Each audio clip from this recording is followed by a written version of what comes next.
guys, Poy Pablo and welcome back. So mag-workout tayo ng upper body ngayon and at the same time, meron tayong bagong client dahil meron tayong workout with Steve. Alam nyo ang exciting dito? So itong bagong client natin, magkakilala sila ni Steve pero hindi alam ni Steve na magkikita sila ngayon at isang coach na lang sila. Actually guys, to be honest, talagang hindi ko pa rin talaga ma-imagine na isa din tong taong to sa mga idol ko talaga before pa. Imagine, di ba? So yung mga idol mo dati ngayon. Isa na sila sa mga kasama mo nagtatrabaho. Wala, sobrang saya ko lang kasi baka ito na yun.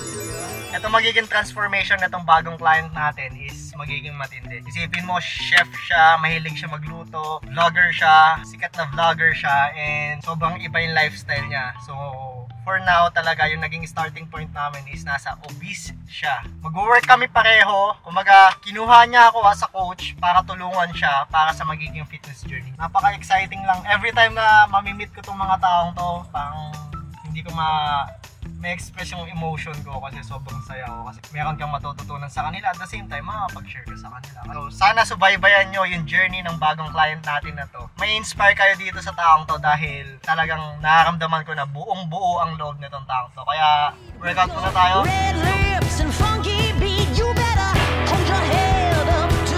Ayun guys, so nandito na tayo, magpa-park na lang tayo. And nag-chat na sa akin si Steve na on the way na rin daw siya. So, hindi alam ni Steve, nakaplano lahat ng Sabado, yayain ko si Steve, tapos sabihin ko sa kanya mag-workout kami, pero late ko na lang sabihin sa kanya na may client pa ako na mag-join sa si Mike! Steve, pasensya ka na, napag-utusan lang tayo. So guys, nandun na si Steve, nakatayo sa labas. Nakakabahan ako. Exciting na kinakabahan to dahil may setup kay Steve. Steve! So guys, I again meet my number one coach.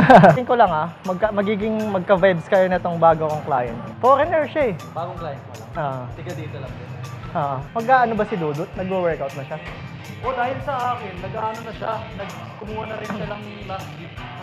Ng membership dito? Tapos kasama ko lagi siya. Parang gusto ka niya rin talaga mamit kasi kung ano yung binubuhat namin ni Argon, sumasabay siya. Tapos sinasabi niya na... Malakas naman siya bumuhat talaga? Feeling ko malakas siya, pero kung ano yung binubuhat ko, yun yung binubuhat niya. Kaya niya pa mag-progress doon. Kaya pa niya. Pero yun nga, sinasabi niya sa akin na coach ko yun eh. Parang gano'n. Kung ano yung workout niya, mas okay nga daw eh. Sana, one day, mamit natin, di ba? Kung hindi lang siya nag-workout, I mean nag-content, for sure. May content daw siya ngayon? Dudut's Kitchen. For sure sasama yun. Pinapakita ko sa kanya na hindi talaga ako sasama kasi kakain ako ng hotdog. Kaya huwag kang mag-alala, maya magkasama rin tayo. Boy, natatawa ako kasi di niya alam talaga. As in wala siyang alam. Sabi ko ngayon di ba magkakasama kayo ni Nadudut? Nagka-cardio siya, ganyan, 100 lang daw. Hindi niya alam, aware din ako. Kaso nadudulas ako kanina, boy. Sila naglalakad. Oh? Every night. Sipag niya, doon pa. Akala ko pag nagsasabi siya na sa stories niya na pag nagka-cardio siya. Di ba pag nagpipicture kayo dito? Sabay na tayo. Tsaka yung isa natin kasama. Nag-drop na rin ako ng 10 pounds eh. Mainip na nga ako eh. Kaya akong tiisin yung gutom ko. Steve! Sabi mo di ka makakapunta. Hindi, in-invite din ako ni Coach Boy kasi. Hindi naman ikaw pinuntahan mo eh.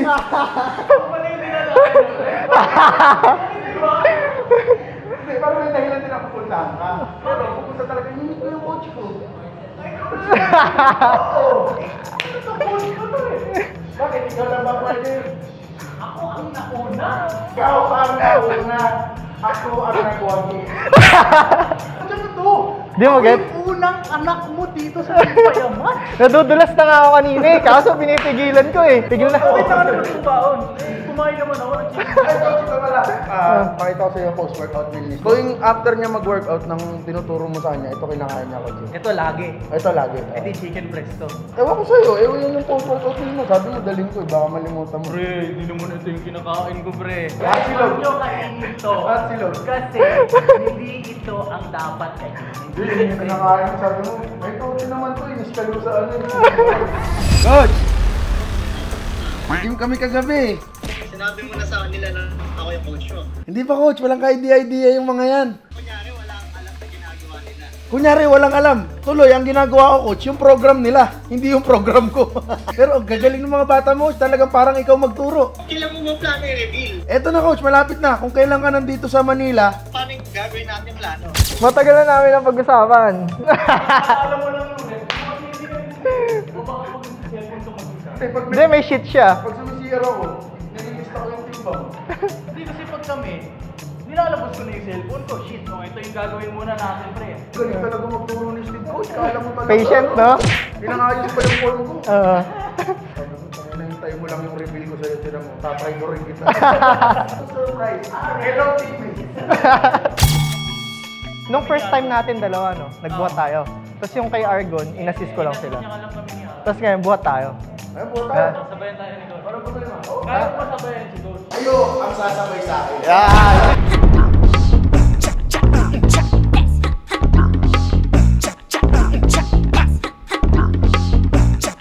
Huwag mo sabihin, lahat ng nasa Team Payaman, under na pala sa'yo. Hindi pa naman. Baka next yun si Burong. Next yun siguro si Burong. Pero yun, solid yun pag na-transform yun. Si Dudut, Madaming may inspire dyan. Mas discipline si Ah. Burong. Si Burong kasi, one day siya discipline, the next day, Wala na.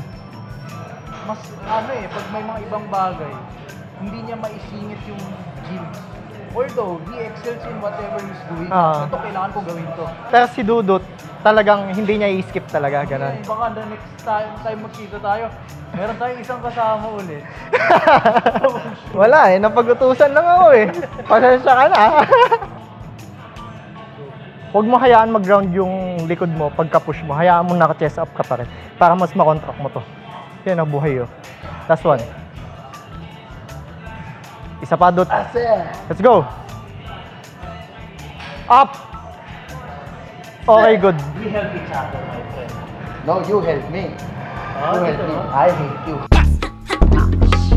Sakto! You're seeing the living legend in person. So, 5, what it all. Motivation. Motivation. This is motivation in front of our You're getting soft, big boy. Show them those guns! All of those muscles you've been working for a long time. May parang tayo nag-motivate kayo. Let's go. Last two. Let's go, bro. Last one, man. Let's go. Up. Last one, last one. Okay, good. Drop. Perfect, man. Hindi ko mabuti, pinubuti.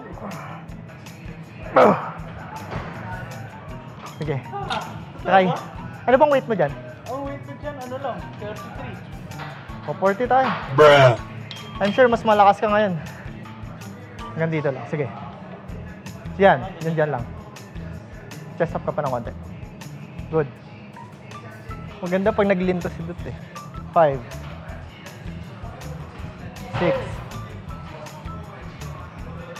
7 8. Last 2. So yan. Assist lang ako. Last one. Go! Okay, good.